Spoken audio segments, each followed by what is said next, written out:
Capítulo 6. A origem.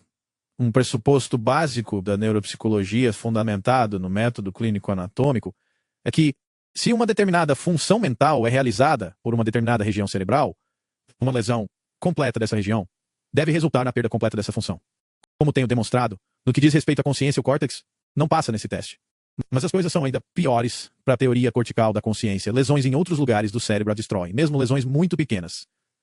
Os fisiologistas Giuseppe Moruzzi e Horace Magon estabeleceram, há mais de 70 anos, que a consciência em gatos é perdida após pequenas incisões que desconectam o córtex do núcleo reticular, semelhante a uma rede, do tronco cerebral.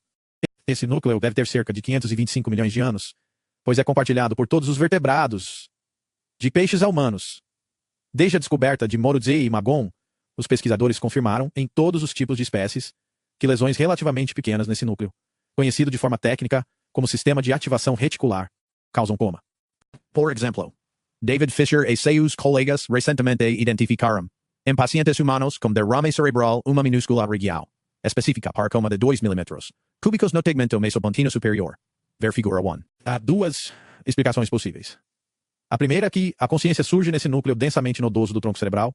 Ele é a origem oculta da mente, a fonte de sua essência. Defendo esse ponto de vista, assim como Jack Panksepp. A segunda é que ele é como o cabo de alimentação de uma televisão, necessário, mas não suficiente. E pouco esclarecedor se o que você quer entender é como o aparelho funciona. Essa é a visão dominante. Suponhamos que a segunda opção seja verdadeira. Ao estimular o tronco cerebral, podemos esperar ligar ou desligar a consciência. Na melhor das hipóteses, podemos atenuá-la de certas maneiras, como uma redução de energia, que faz com que a tela da televisão desligue aos poucos. Não esperamos que ela reproduza a transmissão atual em tempo real. E, no entanto, um eletrodo implantado em um núcleo reticular do tronco cerebral de uma mulher de 65 anos para tratamento do mal de Parkinson suscitou de forma confiável esta espantosa resposta. O rosto da paciente expressou profunda tristeza em 5 segundos. Apesar de ainda alerta, a paciente se inclinou para a direita, começou a chorar e comunicou de forma verbal sentimentos de tristeza, culpa, inutilidade e desesperança. Como estou caindo de cabeça. Não quero mais viver, ver nada, ouvir nada, sentir nada. Quando lhe perguntaram por que estava chorando e se sentia dor, ela respondeu: não, estou farta da vida. Já tive o suficiente, não quero mais viver, tenho nojo da vida. Tudo é inútil, sempre me sinto inútil, tenho medo deste mundo. Quando lhe perguntaram por que estava triste, ela respondeu: estou cansada. Quero me esconder em um canto, estou chorando por mim mesma, é claro. Não tenho esperança porque estou incomodando você. A pressão desapareceu menos de 90 segundos após a interrupção da estimulação. Durante os 5 minutos seguintes, a paciente ficou em um estado ligeiramente hipomaníaco. Riu e brincou com a gravata do examinador. Ela se lembrou de todo o episódio. A estimulação não provocou essa resposta psiquiátrica. Essa paciente não tinha histórico de sintomas psiquiátricos de qualquer tipo. O mesmo se aplica à estimulação química ou ao bloqueio desses núcleos centrais do tronco cerebral. A maioria dos antidepressivos, estimuladores de serotonina, age sobre os neurônios, cujos corpos celulares estão localizados em uma região do sistema de ativação reticular chamada núcleos da RAF. Ver figura 1. A serotonina surge ali, como dizemos. Os antipsicóticos, bloqueadores de dopamina, agem sobre os neurônios que se originam em outra parte do sistema de ativação reticular, a área tegmental ventral, ver figura 2. Isso também se aplica aos medicamentos ansiolíticos, muitos dos quais bloqueiam uma substância química chamada noradrenalina, que é produzida por neurônios originários do complexo lóxico-aeroleus. Também, figura 1, outra parte do sistema de ativação reticular. Todos esses neurônios estão agrupados no núcleo reticular do tronco cerebral. Os psiquiatras não mexeriam nessa região do cérebro se ela apenas ligasse e desligasse a consciência. Se isso fosse tudo o que ela fizesse, interessaria apenas aos anestesistas. Assim sendo, a segunda opção deve estar errada. A neuroimagem funcional do cérebro em estados emocionais parece confirmar isso. A tomografia por emissão de pósitrons durante os estados de tristeza, busca, raiva e medo, por exemplo, mostra que a maior atividade metabólica ocorre no núcleo do tronco cerebral e em outras regiões subcorticais. Ver figura 9, enquanto o córtex apresenta desativação. A imagem magnética funcional durante o orgasmo revela o mesmo. A atividade hemodinâmica que se correlaciona com esse estado intensamente afetivo está quase exclusivamente localizada no mesencéfalo. Estudos de lesão, estimulação cerebral profunda, manipulação farmacológica e neuroimagem funcional apontam para a mesma conclusão. O núcleo reticular do tronco cerebral gera o afeto. À primeira vista, portanto, a única parte do cérebro que sabemos ser necessária para despertar toda a consciência tem uma influência igualmente poderosa sobre outra função mental, ou seja, o sentimento. No capítulo anterior, mostrei como os sentimentos permeiam a experiência consciente, seja o que for que se pretenda fazer, ter e lidar com sentimentos. E vêm de dentro de nós e regulam nossas necessidades biológicas. Aparenta ser uma das tarefas centrais da consciência. Mas agora parece que as fontes neurológicas do afeto e da consciência estão no mínimo emaranhadas de forma profunda uma na outra e podem de fato ser o mesmo mecanismo. Ao contrário da visão empirista clássica, segundo a qual a consciência flui por meio de nossos sentidos, e ao contrário da citada declaração de Maynard baseada nessa visão, parece que o cérebro faz irradiar seu próprio calor. Figura 9. Imagens tomográficas por emissão de pósitrons de 4 estados emocionais, cortesia de Antônio Damasio.es. Setas para cima indicam regiões de ativação aumentada. As setas para baixo, regiões de ativação diminuída.a. A área destacada na imagem da alegria parece mostrar a ativação do sistema de busca. Como devemos chamar o meio básico, esse misterioso material mental que parece brotar de dentro de nós? Não podemos chamá-lo de estado de vigília, como fez Zeman, pois isso exigiria que descrevêssemos o sonho como um tipo de vigília, o que é absurdo. Também não podemos chamá-lo de nível quantitativo, como fizeram Morse e Magon, pois os fatos descritos antes mostram que ele envolve características intensamente qualitativas. Então vamos tentar o terceiro termo usado na literatura, excitação. Essa me parece uma palavra boa e neutra para o assunto. Tanto a vigília quanto o sonho envolvem excitação. E isso não exclui a qualidade como o termo nível faz. De fato, excitação sugere sentimento de modo positivo. Mas o que é excitação? Falamos sobre ela em termos comportamentais diretos, por exemplo, as distinções entre coma, estado vegetativo e vigília totalmente responsiva. Em geral, ela é medida pela escala de coma de Glasgow. Testes das respostas do paciente à abertura ocular, suas respostas verbais a perguntas e suas respostas motoras a instruções e dor. No entanto, também pode ser definida de forma fisiológica. Um eletroencefalograma produz traçados gráficos da atividade elétrica cortical. Quando o córtex é deixado por conta própria, ou seja, se estiver desconectado do sistema de ativação reticular, mesmo ao processar entradas sensoriais, ele produz o padrão de onda delta. Uma série de ondas de alta amplitude que ocorrem cerca de 2 vezes por segundo, ou seja, com uma frequência de 2 Hz. Quando estimulado pelo sistema de ativação reticular na ausência de informações sensoriais, o córtex normalmente produz o padrão θ, de 4 a 7 Hz, ou alfa, ondas desincronizadas com frequências de 8 a 13 Hz. Desincronizadas significa erráticas. Ao processar de forma ativa informações externas, o córtex normalmente exibe o padrão beta. Ondas desincronizadas de amplitude muito baixa, com frequências de 14 a 24 Hz, ou gama, ondas de baixa amplitude com frequências muito altas, de 25 a 100 Hz. O padrão gama é o mais associado à consciência. Hoje em dia, também é possível medir a excitação fisiológica usando a neuroimagem funcional, que literalmente retrata a atividade cerebral mapeando os padrões regionais de mudança nas taxas metabólicas. A figura 3 ilustrou essa técnica, com referência a diferentes estágios do sono. A fileira inferior da figura exibe a excitação do sono REM, que por via de regra, embora como mostrei não exclusivamente, está associada à consciência do sonho, e tem origem no tronco cerebral superior. A neuroimagem de alguns dos estados emocionais básicos da consciência descritos anteriormente, ver figura 9, e do orgasmo, mostra a mesma coisa, excitação do tronco cerebral. O córtex torna-se consciente somente à medida que é despertado pelo tronco cerebral. A relação entre os dois é hierárquica, a consciência cortical depende da excitação do tronco cerebral. É por isso que o padrão de onda delta, que não está associado ao comportamento consciente mostrado na parte superior da figura 10, é gerado pela atividade cortical intrínseca. E que o padrão gama, que está muito associado à consciência, mostrado na parte inferior, pode ser conduzido apenas pelo sistema de ativação reticular. É também por isso que a queda na excitação fisiológica, mostrada na fileira superior da figura 3, coincide com o declínio da consciência e o início do sono, enquanto o aumento da excitação, mostrado na fileira inferior, coincide com o reaparecimento da consciência no sonho. Esses fatos não são controversos. Figura 10. Padrões típicos de atividade de EEG cortical. O padrão menos excitado, delta, é mostrado na parte superior, padrão mais excitado, gama na parte inferior. Os padrões intermediários, de cima para baixo, são θ, alfa e beta. Vamos nos aprofundar mais nos mecanismos cerebrais reais envolvidos. Para isso, preciso introduzir uma distinção básica entre duas maneiras pelas quais os neurônios se comunicam uns com os outros. Essa distinção acaba sendo importante para a consciência. A maioria das pessoas com interesse casual no cérebro sabe que os neurônios transmitem mensagens ao longo de redes complexas. Esse processo é chamado de transmissão sináptica, pois envolve a passagem de mensagens pelas sinapses, as estruturas pelas quais um neurônio transmite sinais para outro. A palavra sinapse deriva do grego sunapsização, de juntar ligação. A transmissão sináptica usa moléculas chamadas neurotransmissores, que passam de um neurônio para outro, excitando o neurônio pós-sináptico ou inibindo-o, dependendo da molécula em questão. Glutamato e aspartato são neurotransmissores excitatórios, e o ácido gamma-aminobutírico, GABA, é inibitório. Se o neurônio posterior for excitado por uma enxurrada de neurotransmissores, ele passa suas próprias moléculas para os próximos neurônios da rede. Caso contrário, ele não faz. Depois disso, as moléculas do transmissor se degradam rapidamente, ou são levadas de volta ao neurônio presináptico para limitar a duração do seu efeito, um processo chamado de recaptação. A transmissão sináptica é direcionada, binária, sim, não, e rápida. É o aspecto da função cerebral que mais lembra a computação digital, o que pode explicar por que tem sido um foco tão importante para os neurocientistas com mentalidade computacional. Ela ocorre em todo o sistema nervoso, inclusive no córtex, mas não é intrinsecamente consciente. Em outras palavras, esse tipo de neurotransmissão ocorre no córtex, esteja ele consciente ou não. E não tem quase nada a ver com a excitação. O que poucas pessoas sabem é que a transmissão sináptica ocorre sob constante influência de um processo fisiológico completamente diferente. Esse outro tipo de atividade neuronal é chamado de modulação pós-sináptica. Ao contrário da transmissão sináptica, ela é confusa, inevitavelmente química e muito diferente do que acontece em um computador comum. Ela surge de forma endógena do sistema de ativação reticular e de outras estruturas subcorticais e até mesmo de algumas estruturas corporais não neurológicas, e tem tudo a ver com a excitação. Os atores centrais desse processo são uma classe de moléculas chamadas neuromoduladores. Ao contrário dos neurotransmissores, essas moléculas se espalham de modo difuso pelo cérebro, ou seja, são liberadas na vizinhança geral de populações inteiras de neurônios, e não em sinapses individuais. Em vez de passar mensagens, ao longo de canais específicos, elas se espalham por faixas da rede, regulando assim o estado integral do córtex. Por exemplo, o córtex está em um estado diferente nas duas fileiras de imagens da figura 3, sono de ondas lentas versus sono REM, e nos 4 estados emocionais mostrados na figura 9, tristeza, busca, raiva e medo. Em cada um desses estados, ele processa as informações de forma diferente. Assim, se alguém chamar seu nome quando você estiver dormindo, você reagirá de forma muito diferente de como reagirá quando estiver totalmente acordado.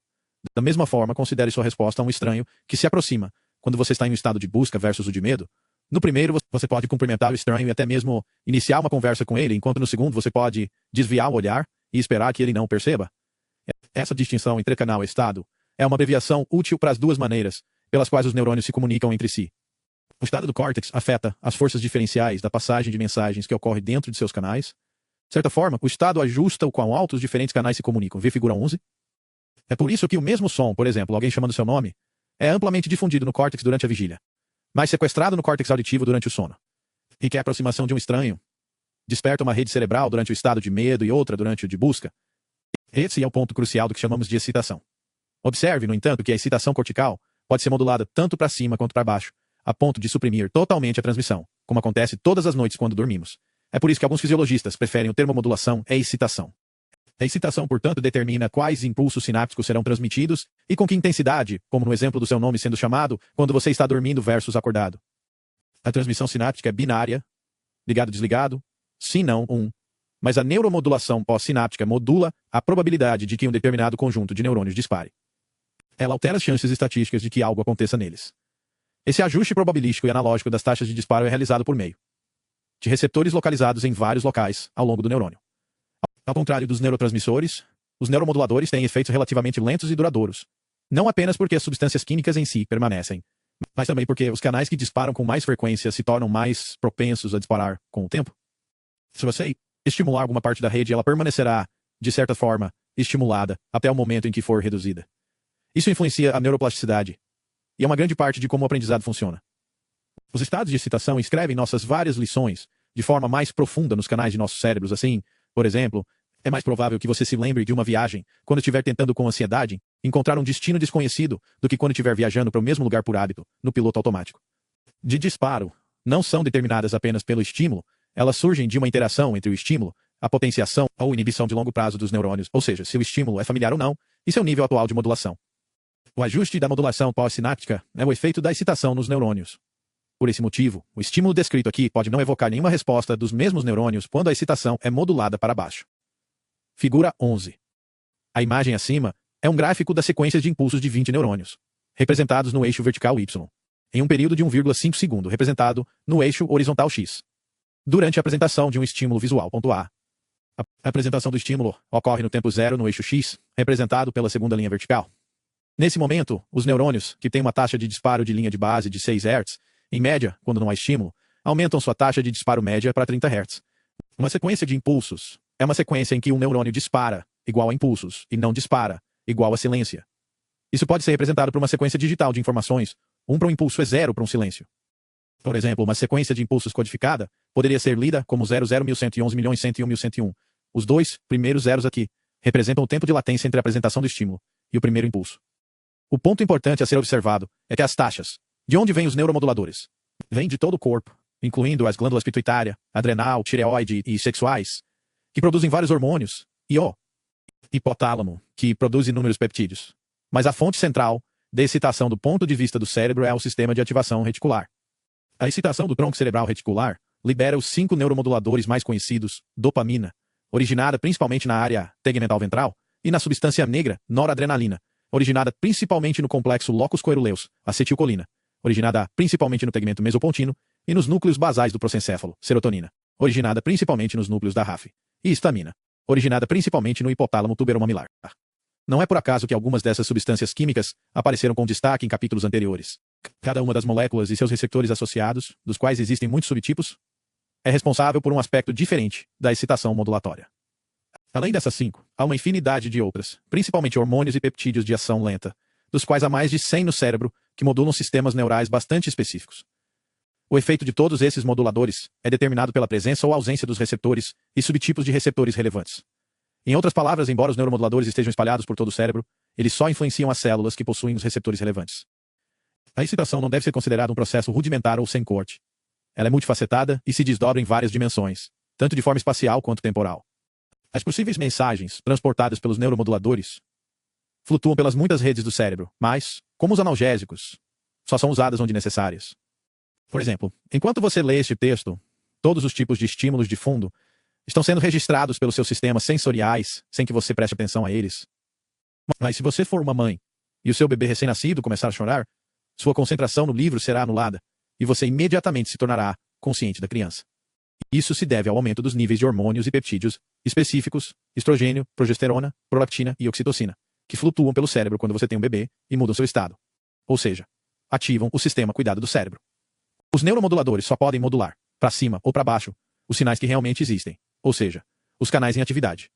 Eles são liberados de forma difusa, mas influenciam apenas os neurônios que têm os receptores relevantes e estão ativos no momento. O mesmo modulador tem efeitos diferentes sobre classes diferentes de receptores em locais diferentes. Uma especificidade adicional é obtida pelos moduladores, que são liberados não apenas pelo tronco cerebral e pelo sistema endócrino, mas também nos próprios circuitos neurais. Os 5 moduladores da excitação mais conhecidos que listei têm origem principalmente no tronco cerebral reticular. Os hormônios têm origem em outras partes do corpo e chegam ao cérebro sobretudo por meio da corrente sanguínea. Os mais específicos são os peptídeos, muitos dos quais têm origem no hipotálamo. Cada peptídeo faz algo diferente, novamente dependendo do tipo e do local do receptor. Muitos deles, que modulam as emoções básicas de maneiras muito específicas, são citados em algumas notas do capítulo 5. Até agora, neste capítulo, abordei 2 perguntas. De onde vem a excitação, em termos anatômicos? Como ela surge em termos fisiológicos? As respostas são: ela é gerada principalmente, mas não de forma explosiva no tronco encefálico e no hipotálamo, e surge ao despertar o prosencéfalo, modulando a neurotransmissão. Para recapitular o capítulo 5, o motivo de a excitação ser gerada é que ela responde a demandas endógenas de trabalho feitas à mente. Essas demandas assumem a forma de uma multiplicidade de sinais de erro que convergem para o núcleo do cérebro. A maioria desses sinais é tratada de forma automática e inconsciente, e exige respostas conscientes, apenas em situações que as respostas automáticas não são suficientes. E isso me leva à questão principal do presente capítulo, onde ocorre essa mudança aparentemente mágica do reflexo automático para o sentimento determinado pela vontade. O que estou prestes a descrever e explicar não é definitivo. Isso porque os fatos em si ainda não estão totalmente claros. No entanto, o conhecimento neurocientífico atual está avançado o suficiente para que um esboço amplo do quadro geral tenha surgido. O pioneiro dessa pesquisa foi Jack Panksepp, seguido por Antônio Damasio. Damasio tem o dom de enxergar o quadro geral, mas o neurocientista com quem acho que temos a maior dívida aqui, em relação a como o cérebro dá o misterioso salto do reflexo autonômico para a ação voluntária, é Bjorn Merker.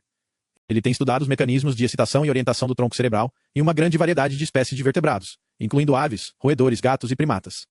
A mudança da vigília vegetativa para a excitação afetiva parece depender da integridade de um pequeno nó de neurônios bem compactados que circunda o canal central do mesencéfalo, a substância cinzenta periaquedutal PAG, para onde convergem todos os circuitos afetivos do cérebro, ver figura 6, que mostra a localização dessa estrutura.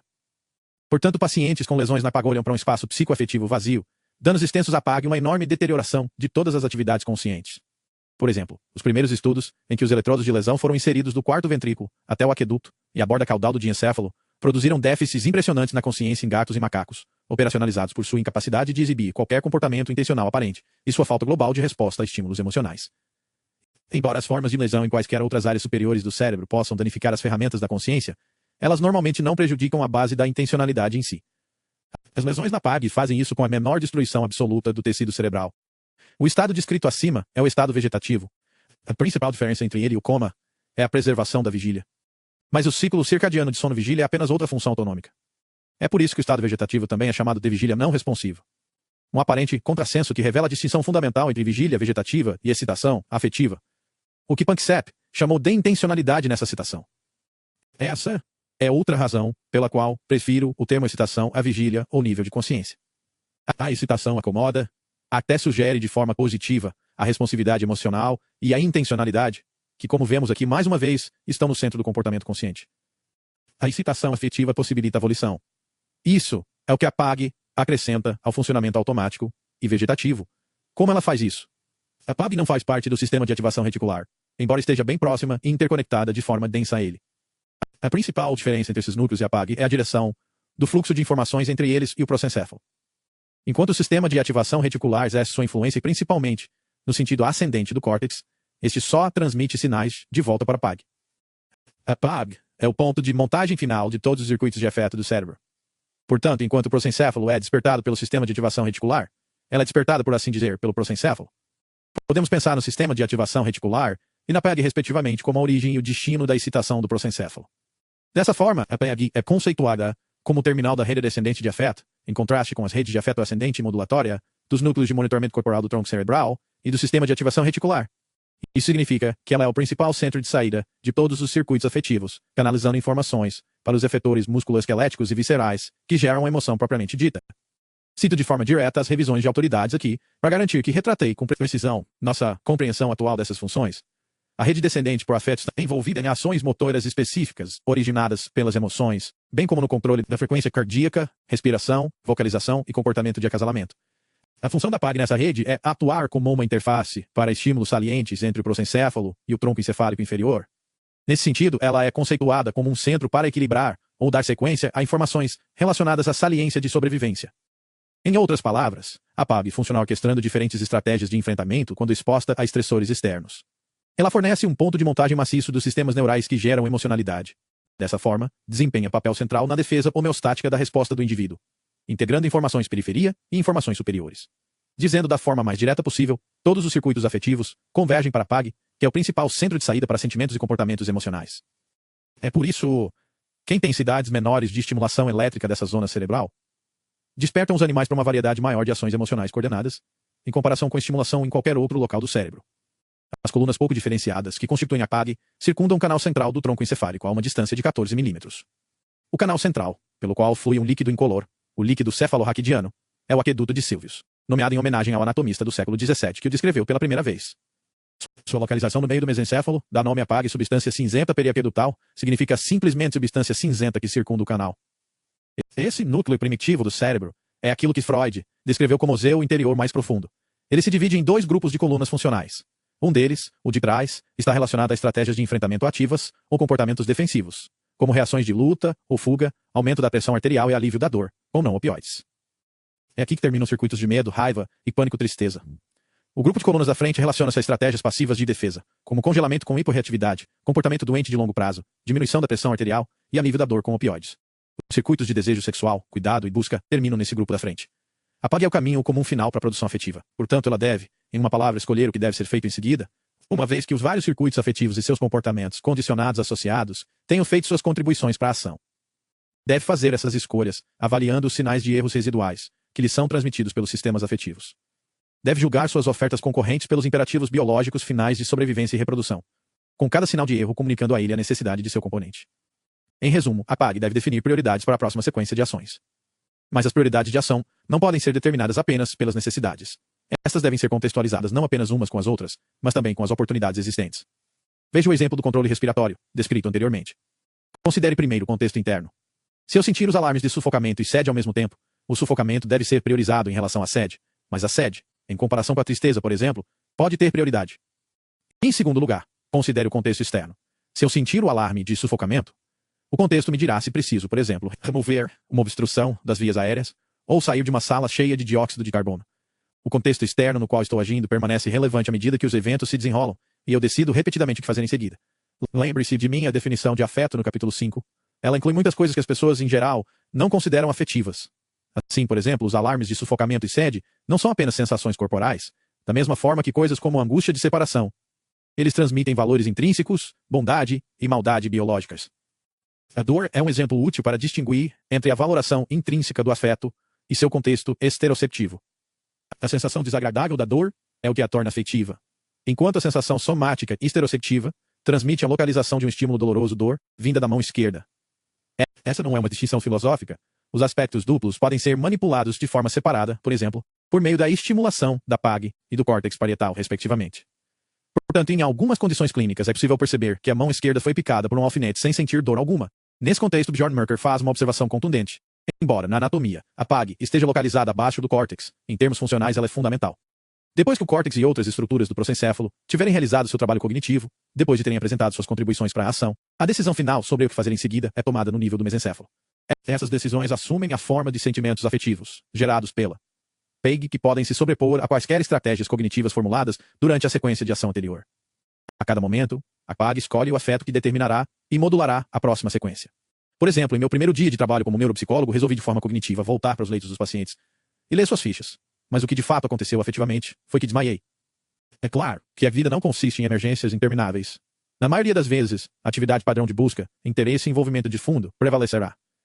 No entanto, em emergências, o bando de sinais de erro que chegam ao mesencéfalo, transmitindo necessidades, não pode ser sentido de uma só vez, porque não é possível fazer tudo ao mesmo tempo. Esse, então, é o ponto central da função de priorização da PAG. Qual desses sinais de erro é o mais importante, dadas as circunstâncias atuais? Quais dos meus problemas podem ser adiados ou tratados de forma automática? E quais precisam ser resolvidos com calma? A exigência de que as circunstâncias atuais sejam levadas em conta requer, naturalmente, algum aparato adicional.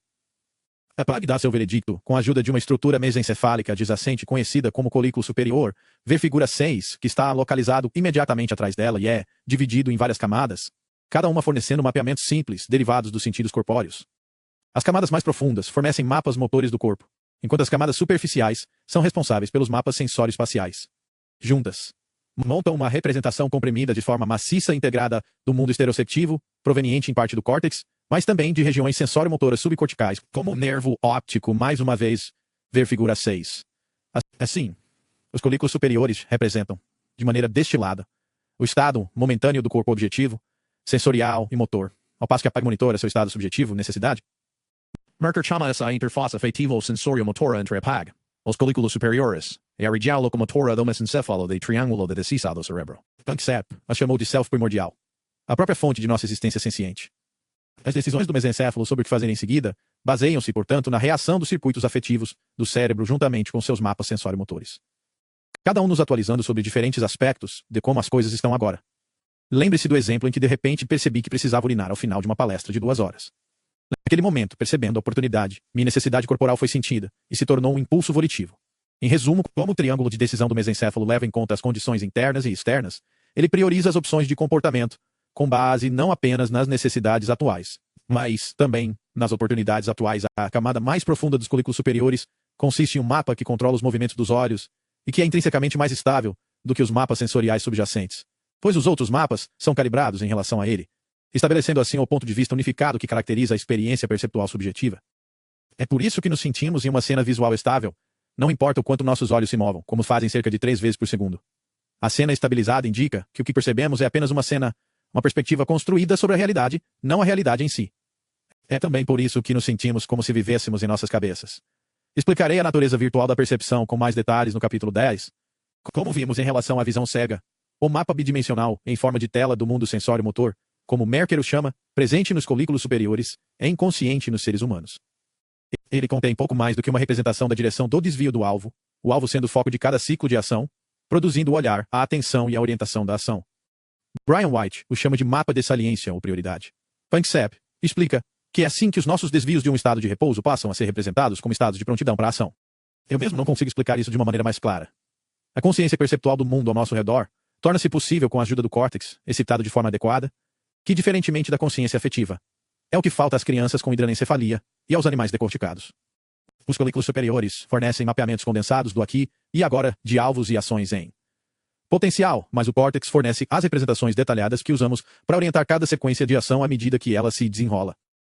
Além dessas imagens altamente diferenciadas, há no prosencéfalo subcortical muitos programas de ação inconscientes, que são chamados de procedimentos e respostas, não imagens. Pense, por exemplo, nos tipos de memória automatizada, em que você confia para andar de bicicleta ou para navegar pela rota de um local familiar. Elas são codificadas sobretudo nos gânglios basais subcorticais, na amígdala e no cerebelo. As memórias não são meros registros do passado. Biologicamente falando, elas são sobre o passado, mas para o futuro. Todas elas são, em sua essência, previsões destinadas a atender às nossas necessidades, Abordarei esse importante ponto nos capítulos a seguir. As tendências motoras que são ativadas por meio da seleção do efeito mesencefálico liberam reflexos e instintos simples, e isso é tudo o que fazem em bebês, crianças com hidranencefalia e muitos animais. Mas, como você já sabe, esses comportamentos automáticos são colocados sob controle individualizado durante o desenvolvimento, por meio do aprendizado pela experiência. Assim, as respostas estereotipadas são complementadas por um repertório mais flexível de opções. A sequência comportamental que surge com cada novo ciclo de ação se desdobra para cima, ao longo desses níveis progressivamente crescentes de controle do prosencéfalo, desde as respostas processuais até as imagens mnemônicas representacionais. Isso gera o que Merker chama de um mundo tridimensional, panorâmico e totalmente articulado, composto de objetos sólidos modelados, o mundo de nossa experiência fenomenal familiar. Lembre-se de que as memórias de longo prazo servem para o futuro.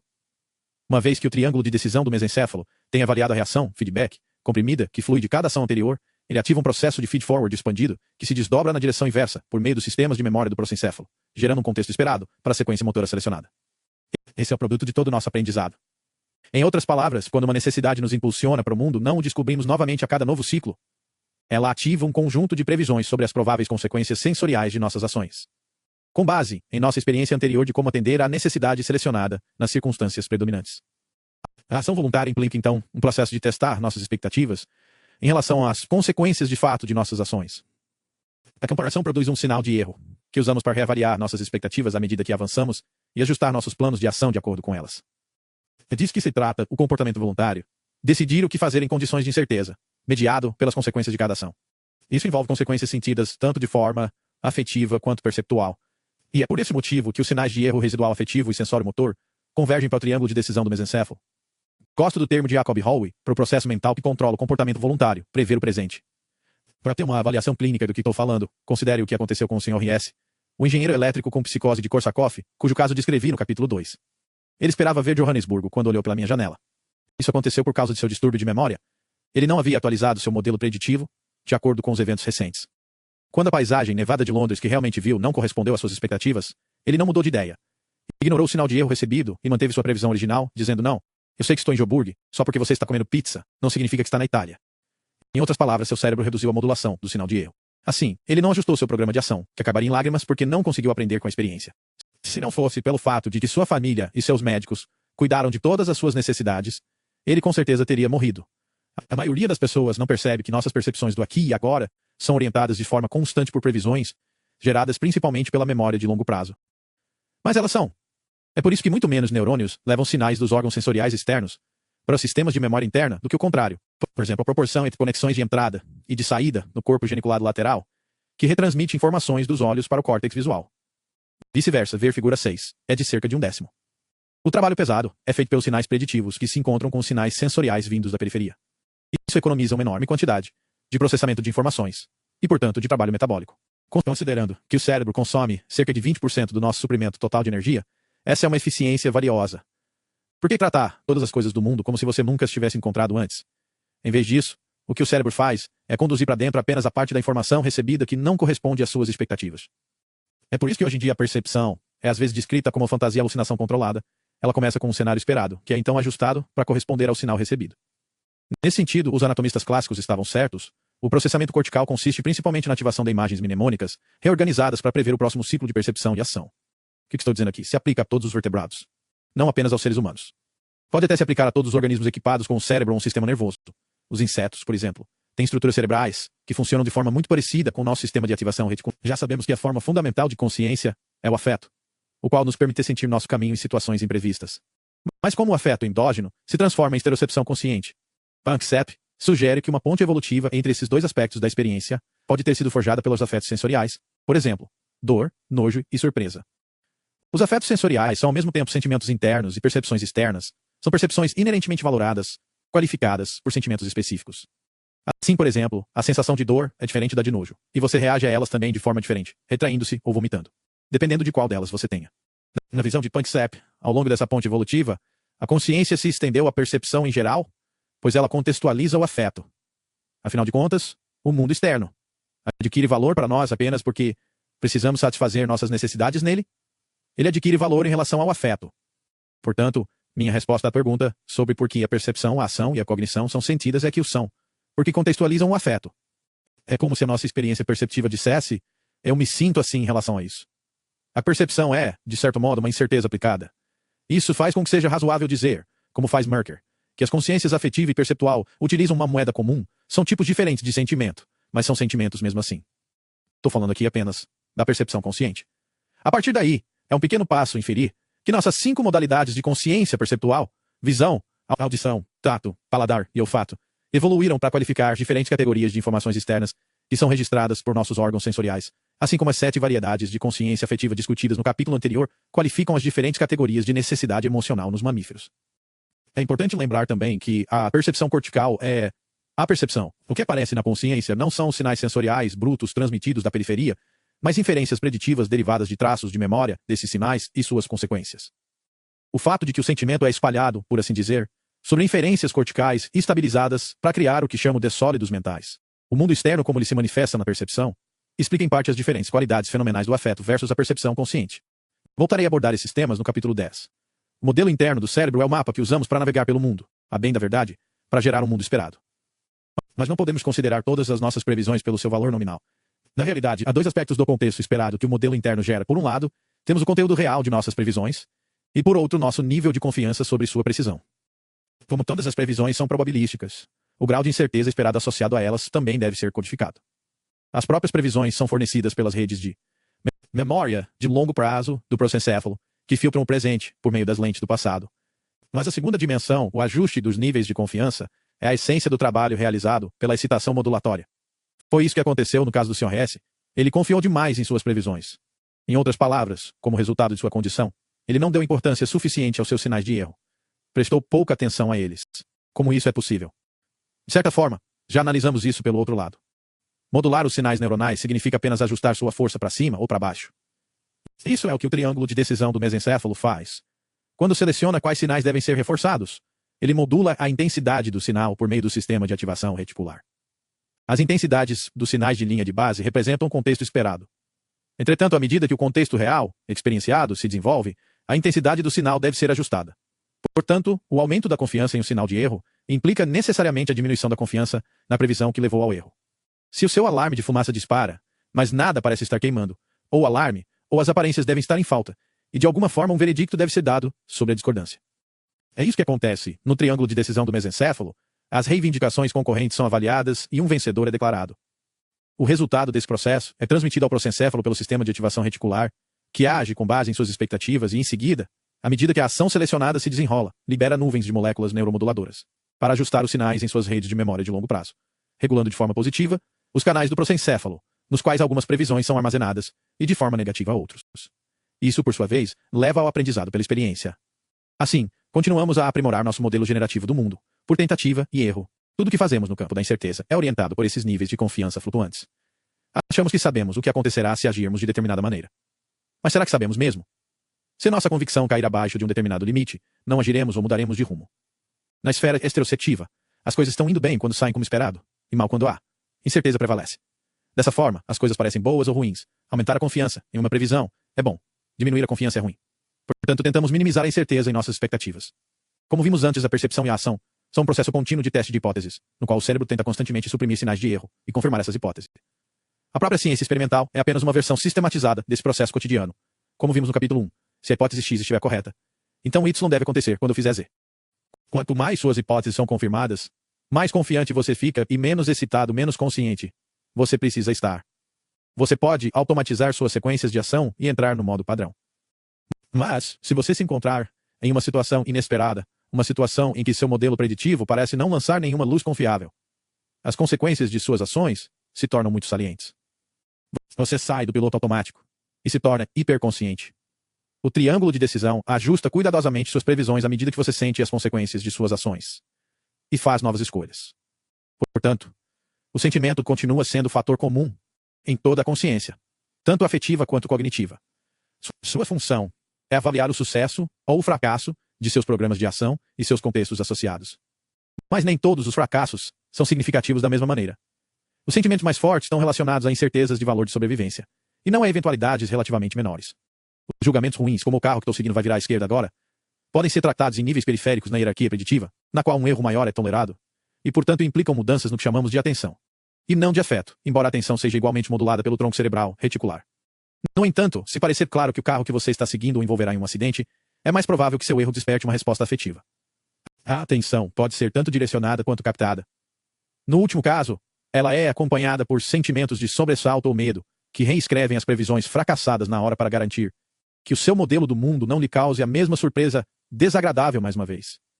Isso, em um nível fisiológico, é como a consciência funciona no cérebro. E pode não parecer totalmente satisfatório. Por um lado, não me preocupei muito com as abordagens filosóficas do problema mente-corpo. Não abordei a relação entre o que alguns filósofos chamam de aspectos duplos. Por que a fisiologia objetiva da consciência é acompanhada por uma sensação fenomenal subjetiva? Quando cientistas observam uma correlação regular como essa, entre quaisquer dois conjuntos de dados, procuram uma única causa subjacente. Eles querem explicar por que os fenômenos ocorrem ao mesmo tempo. Para entender as conjunções regulares entre os aspectos fisiológicos e psicológicos da consciência, portanto, precisamos ir mais fundo, precisamos ir além das restrições disciplinares da psicologia e da fisiologia. Nós, cientistas, geralmente fazemos isso recorrendo não à metafísica, mas à física. Nesse caso, as respostas de que precisamos podem ser encontradas na física da entropia. Maruzzi e Magoon, Blomstedt et al. O electrodo foi colocado na substância negra.